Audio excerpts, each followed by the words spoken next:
Hola, en este vídeo vamos a hacer un análisis temporal estático de un circuito radicador con unos objetivos bastante sencillos y es hacer un análisis básico general de temporización con la obtención de la frecuencia máxima de reloj con la que podemos trabajar con ese radicador, siempre y cuando teniendo en cuenta de que en principio sería teniendo en cuenta única y exclusivamente los paths completamente contenidos en el dispositivo programable.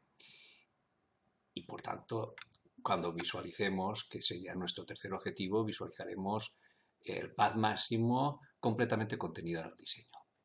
Y lo haremos con este esquema.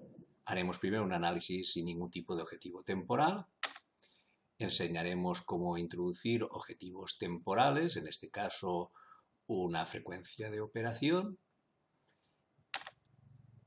Compilaremos ya con esos objetivos, pondremos unas restricciones y pondremos también un modo de compilación más exigente, con mayor esfuerzo, y después del cual, cuando hayamos visto los resultados, analizaremos cuál es el path máximo que hemos conseguido, que vuelvo a recordar sería un path tipo 1, o sea, un path completamente contenido en el interior del dispositivo programable.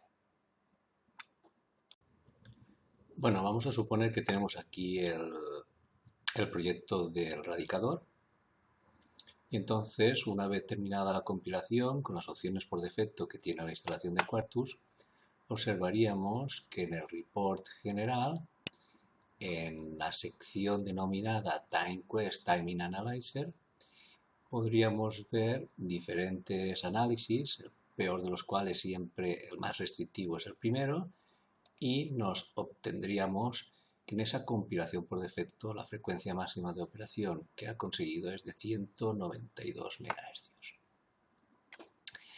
Entonces vamos a ver cómo podemos recompilar ya pidiéndole objetivos desde un punto de vista de performance, de frecuencia de operación. Para ello vamos a llamar a la subherramienta de análisis temporal estático, que es esta, y cuando arranca lo que vamos a hacer es repetir el análisis de frecuencia máxima de operación y efectivamente nos dice que 192 MHz y vamos a reportar los relojes que tiene el sistema. Él tiene un reloj de 50 MHz y vamos a editar este reloj y vamos a poner un objetivo un poco más, más alto, en el sentido de pedirle más prestaciones que los 50 MHz. Él ha conseguido 192, pero vamos a poner una frecuencia de trabajo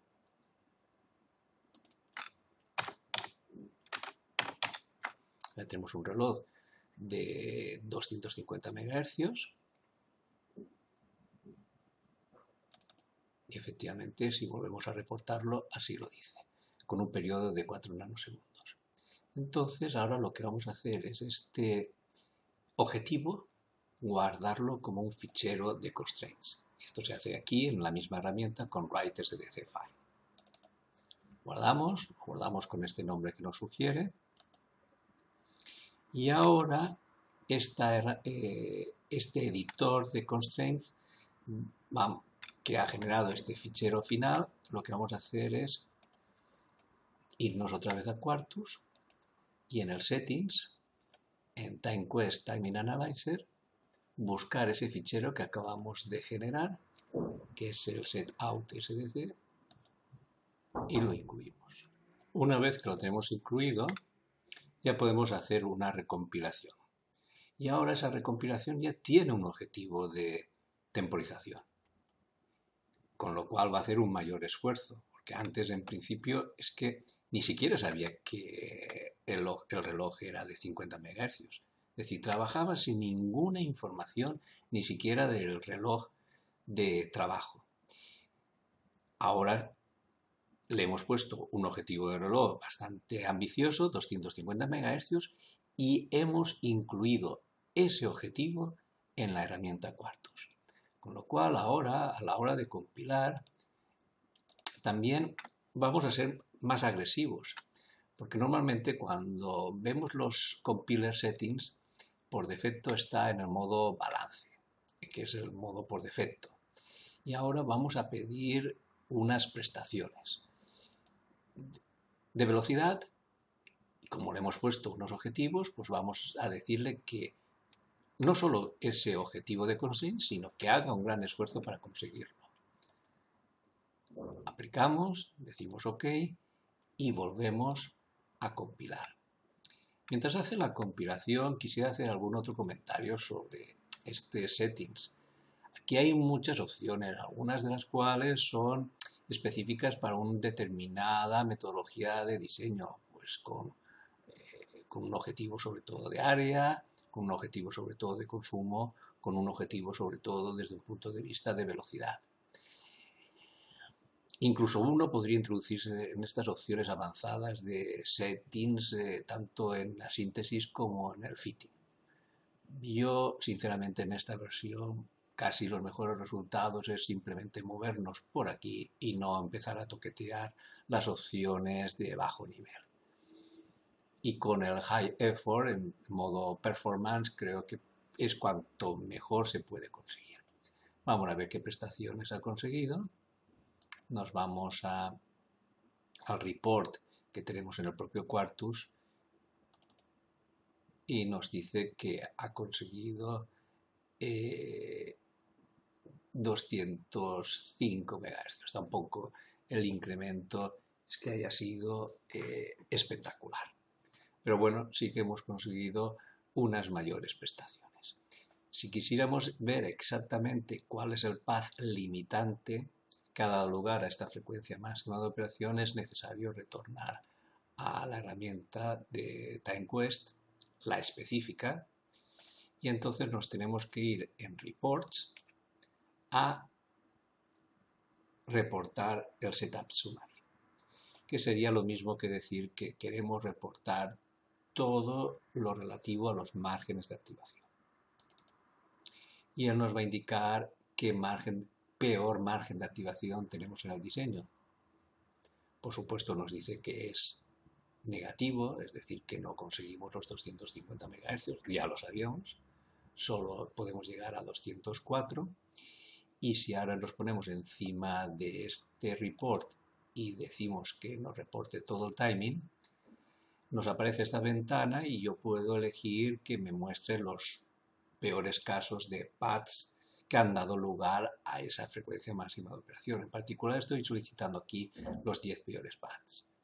Reportamos y podemos verlos aquí reportados cada uno de ellos. Si yo me voy moviendo, pues me va actualizando de alguna forma los waveforms y los informes detallados.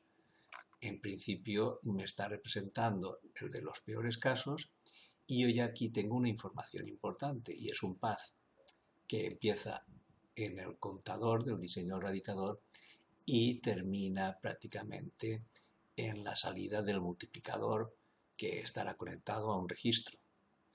Si queremos ver con detalle en este path por qué lógica atraviesa, tendríamos que venirnos aquí a esta subventana de Data Arrival Path y veríamos pues todos los retardos asociados, desde el reloj del origen, lo que llamábamos parámetro C, hasta todos los retardos que pasan a través de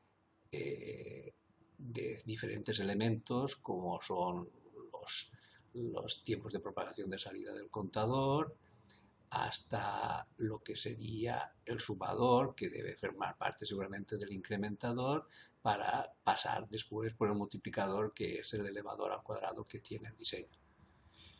Quiero recordar que el diseño tiene una estructura parecida a esta. Por tanto, el path que está identificando seguro que es uno que empieza en el contador y termina en este registro.